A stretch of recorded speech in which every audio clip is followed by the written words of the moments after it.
आपल्यासोबत सुधीर मुनगंटीवार आहेत. आपण थेट त्यांच्याशी बातचीत करूया. भाऊ, आज इथे जो कार्यक्रम होता, काय मार्गदर्शन केलं? ते साधारणतः इथं मार्गदर्शन या गोष्टीचंच असतं, की संघाचा इतिहास, संघाची स्थापना या देशाला परम वैभवशाली करण्यासाठी झाला आहे. नमस्ते सदा वत्सले मातृभूमे. आपण जे काही काम करतो ते देशासाठी केलं पाहिजे. आपली कृती, आपलं आचरण हे या देशाला समर्पित भावनेने आपण करावं ही एक भावना त्याच्यात राहते. राष्ट्राय स्वहा.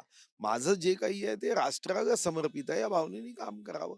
यासाठी संघ आणि संघाची विचारधारा संघ स्वयंसेवकांना ऊर्जा देत असते. भाऊ, महायुती हा एक परिवार आहे, मात्र त्या परिवारातले अजित पवार जे आहेत ते आजच्या या कार्यक्रमाला उपस्थित नाही झाले. नाही, पण त्याचं उत्तर ते देतील, मी कसा देईल? त्यांना त्यांना निमंत्रण दिलं होतं, की दिलं नव्हतं, हे काहीच मला माहीत नाही. कारण आता मी मंत्रिमंडळाचा भाग नाहीये. त्यामुळे मला ही माहिती होत नाही. त्यामुळे नक्कीच. व्हिडिओ जर्नलिस्ट ललित सह मी हितेश मेश्राम, जय महाराष्ट्र न्यूज, नागपूर.